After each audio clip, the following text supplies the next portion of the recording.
Well, it's in the vein of leadership and a lifetime of advancing conservation agriculture that frames the capstone item for our tour, CTIC's Hall of Fame inductee recognition, our fourth class of esteemed individuals. It's my great privilege and honor to recognize two remarkable leaders tonight, who are also our first two farmer inductees. Their lives have had a profound impact on the advancement of soil health in real world production operations that empowered countless other farmers to do the same. Everyone in this room stands on the shoulders of giants, whether that was Hugh Hammond Bennett or Aldo Leopold, maybe it was your parents or grandparents, or another mentor that guided you and inspired your work, your career in conservation agriculture. Those whose dedication and achievements accumulate over a lifetime to form a body of work that has a lasting impact and inspiration for their contemporaries and those who come after. We're proud to recognize two of these legendary leaders here today. Our first honoree is a shining example of the vital role when farmers collaborate with researchers and academic institutions in creating platforms for progress. Dr. Dwayne Beck has created a learning community of change right here in South Dakota, a community that has spread into a network of advocates around the state and far beyond, stemming from the work done on about 1,000 acres of research and production enterprise outside of Pierre, about 200 miles northwest of here. Dwayne has run the Dakota Lakes Research Farm largely from its inception in 1990. He did try to retire a few years ago, but they managed to pull him back in. And that's probably for good reason. Producers are more profitable, more efficient, and more sustainable as a result of his work at Dakota Lakes. And before that, at James Valley Research Center, an SDSU experiment station that Dwayne managed beginning in 1983. That year, a major drought starved production and put more stress on farmers already reeling from dire economic circumstances. His leadership on these research farms trialed more water-efficient cropping practices, predominantly no-till systems combined with cover crops and diverse rotations. Between 1990 and 2005, crop production in the central and north central parts of the state that are covered by Dakota Lakes and James Valley increased more than 600 million annually, and most of this increase is attributed to water and soil-saving production systems. His work fuels farm incomes and the broader rural economy in South Dakota and throughout farm country with his prolific outreach, lectures, talks, and accessibility to the farming community and the advisors who support them.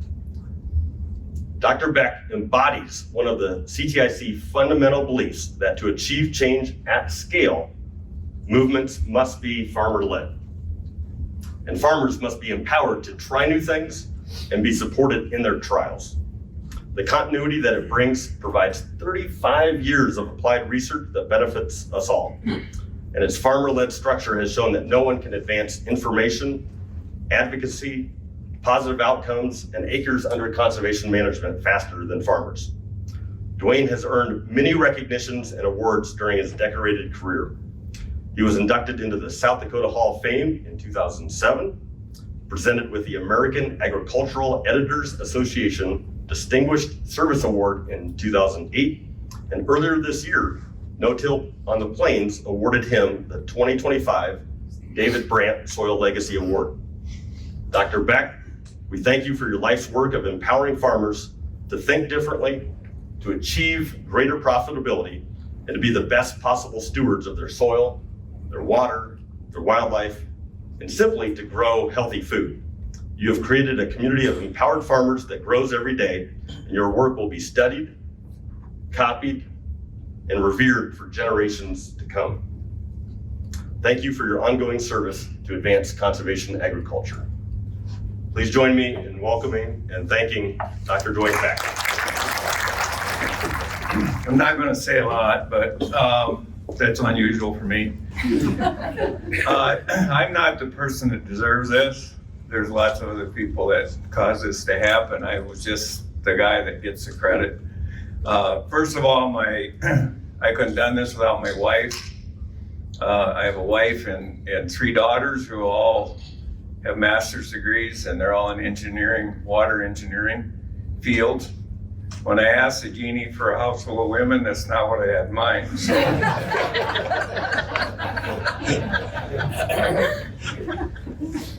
so Ruth hates that. I had to do that just for her. The secret to our success is the farmer ownership of the Cold Lakes Research Farm. Most research farms are owned by the government or the university or an industry that have very, very short-term goals. And farmers have very long-term goals. You heard this evening, I want my kids or grandkids to run the farm. I want to have the land suited for them. So one of our board of director members is a grandson and great-grandson of the 4 or 5 people that sat around a table in 1980 something and decided we should do this. So it's a family thing. University's time frame is next Thursday, depending on grants. I'm very comfortable that our research will go on because we're not dependent on grants.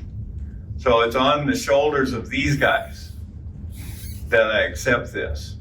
And no way am I even close to accomplishing what David Brandt did. So I'm not sure I'm in the same league, but, or Frank Lessiter, who's another recipient. But we'll take it home. It looks good on the shelf. So thank you.